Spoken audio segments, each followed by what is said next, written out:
kan sudah kita jagoan, tapi nggak apa. Bapak Ibu, pesen Pak Kepala Kantor, karena ini di akhir tahun, sekaligus supervisi ini sebagai evaluasi, maka yang perlu disampaikan itu adalah satu, berkas-berkas yang sudah, utamanya Kepala KUA, berkas-berkas yang sudah berjalan, utamanya di tahun 2022 ini segera dijilid, diamankan, karena bagaimanapun itu dokumen negara yang sampai kapanpun kalau dokumen itu masih ada, itu masih berguna. Artinya meskipun Cak Haris itu misalnya nanti sudah tidak dipalang, tapi kinerjanya ada tinggalan berkas-berkas ini, insya Allah nanti sampai anak turun kita kalau berkas ini aman, tidak rusak, masih terpakai. Artinya apa? Bahwa kinerja kita itu ya tinggalan itu juga menjadi amal jariah, saya kira begitu ya. Maka titip Pak Kepala Kantor, berkas-berkas, utamanya berkas apa ini, terutama N yang ada di KUA, ini harus diamankan karena itu merupakan dokumen negara. Begitu juga dengan kinerja penyuluh, utamanya di 1 tahun terakhir ini. Saya kira panjenengan semua menjalankan tugas di wilayah masing-masing, dan dengan kerja itu pasti ada laporannya. Laporannya itulah yang perlu dijilid. Di samping dijilid jadi 1, 8 orang itu masing-masing harus punya sendiri-sendiri sebagai dokumen. Sebab apa? Dokumen itu barangkali nanti kalau ada perlunya sewaktu-waktu dibutuhkan. Misalnya untuk keperluan P3K, ada yang masuk ke jaring P3K di Palang ini? Belum. Dilihat itu Pak, kan sudah kami share itu kan itu mumpung ada kesempatan. Artinya kalau ijazahnya linier, daftar saja, yang penting bisa masuk. Saya sudah ke kecamatan Singgahan ada yang masuk, Kecamatan Senori ada yang masuk, Bangilan ada yang masuk, Jatirogo ada yang masuk, Kenduruan yang paling sana itu loh, ada 2 yang ke jaring, yang artinya yang bisa ikut proses masuk ke 3K itu ada 2.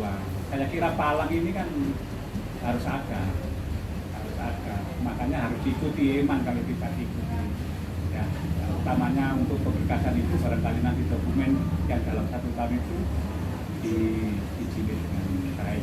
Betul ya? Di KUA, di mana ini, di wilayah-wilayahnya penyuluh. Yang kedua, Bapak Ibu, yang perlu saya sampaikan adalah bahwa dulu pernah saya sampaikan bahwa di acara Hari Amal Bakti Kementerian Agama itu akan mengadakan kegiatan pawai ta'aruf dengan lintas agama.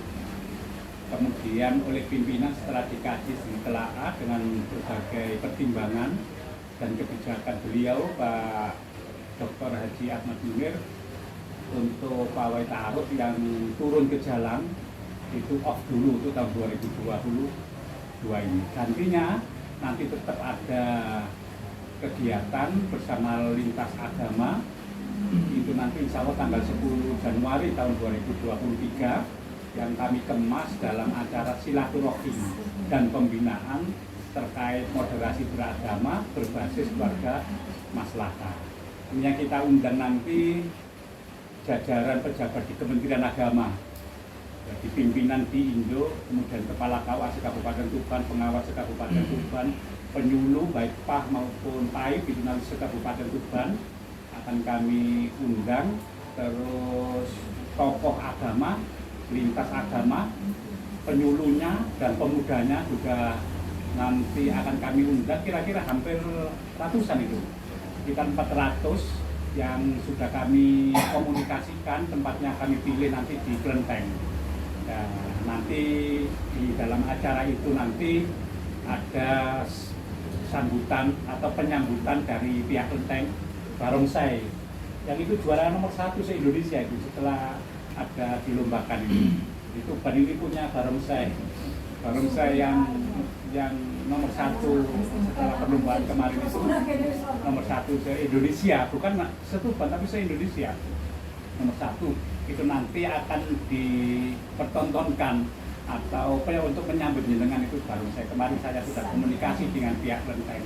Yang kedua nanti juga ada doa bersama di lintas agama itu, agama Islam, agama Hindu, agama Buddha, Kristen Protestan, Kristen Katolik, kemudian Konghucunya itu yang ada di kelenteng itu nanti akan doa bersama, kemudian akan menampilkan kesenian masing-masing.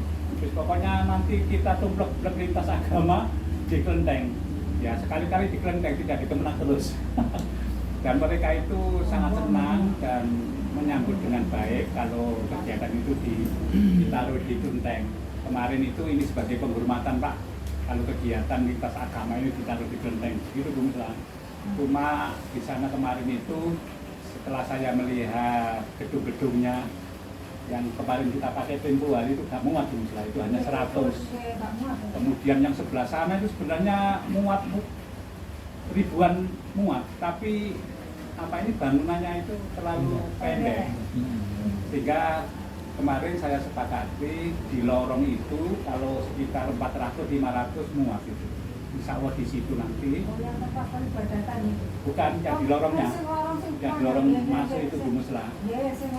Itu nanti kita setting, kita pakai background, kemudian ada panggung, kemudian nanti hadirinnya itu kursi biasa yang hanya di depan saja yang pakai kursi. Ya itu sudah saya komunikasi, saya sudah bergerak itu, tinggal nanti pelaksanaannya. Ya yang penting nanti bisa berjalan Bu Musla. Tentu semuanya membutuhkan dana, tapi saya tidak merepoti panjenengan semua para penyuluh para KUA. Yang penting nanti jalan acara itu. Dan itu kalau sudah berjalan nanti kita laporkan kepada Kementerian Agama, baik yang ada di kabupaten, di provinsi sampai ke pusat, karena memang ada edarannya harus dilaporkan kegiatan per kegiatan itu. Salah satunya adalah silaturahim. Maka silaturahim ini Cak Haris saya bungkus dalam bingkai moderasi beragama berbasis keluarga maslahah yang tempo hari kita sudah disosialisasikan oleh Menteri Agama dan Ketua PBNU di Asrama Haji. Yang selanjutnya nomor berapa ini Bu Musla? Oh, nomor 3. Nomor 3. Iya, kadang keburu waktu ya gini Bu Musla. Saya ini ya Bu Musla.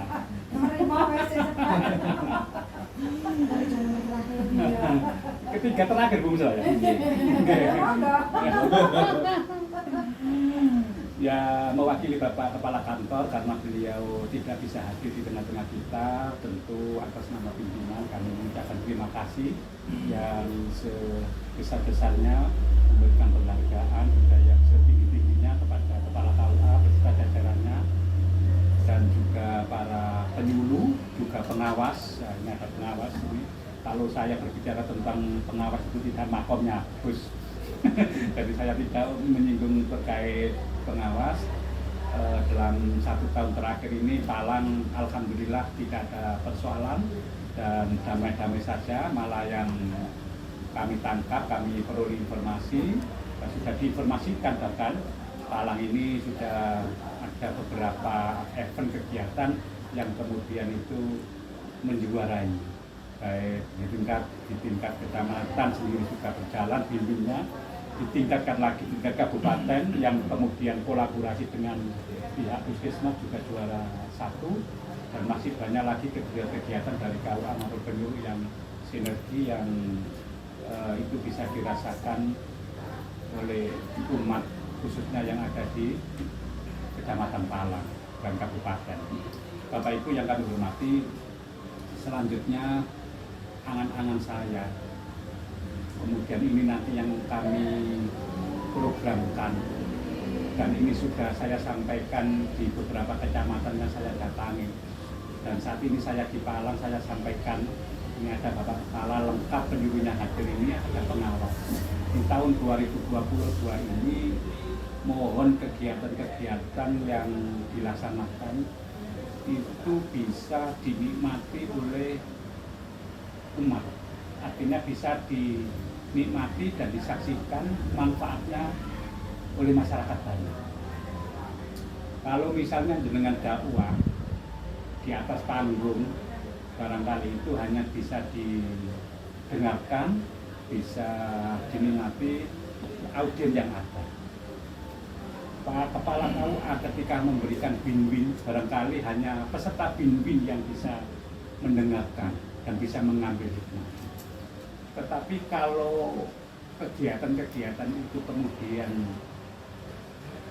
dimasukkan YouTube, dimasukkan media sosial, itu barangkali tidak hanya masyarakat yang ada saat itu, masyarakat Palang, masyarakat Tuban, kalau sudah masuk media sosial barangkali nanti banyak yang bisa menikmati atau bisa mendengarkan, bisa mengambil hikmah dari kegiatan yang kita laksanakan. Apa itu?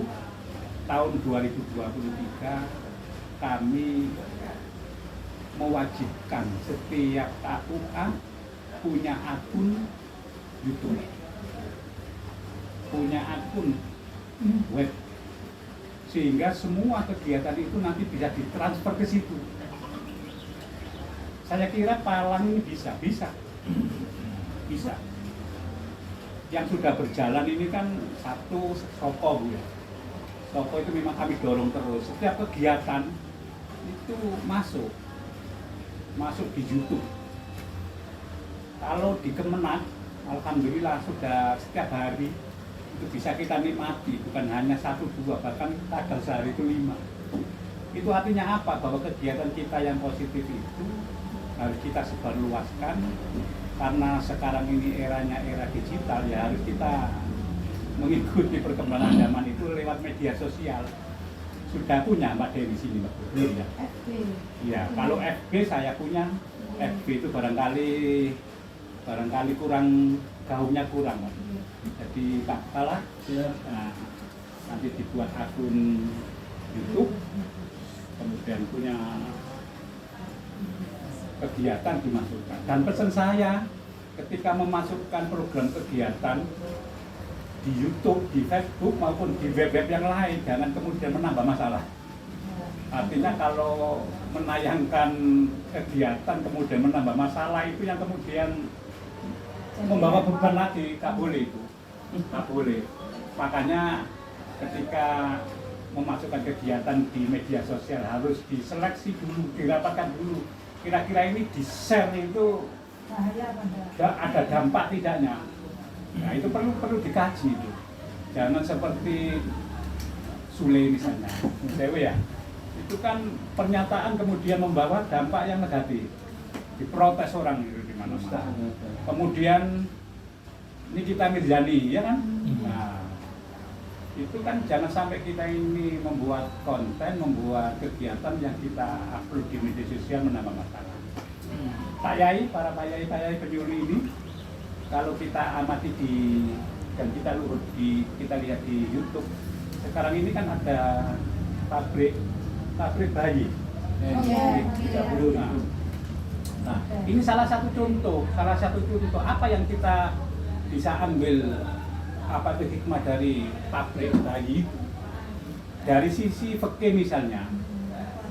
Nah, dari sisi fikih misalnya, kalau bayi ini diambilkan dari sperma pasangan suami istri yang sah tidak menjadi masalah, tidak menjadi problem.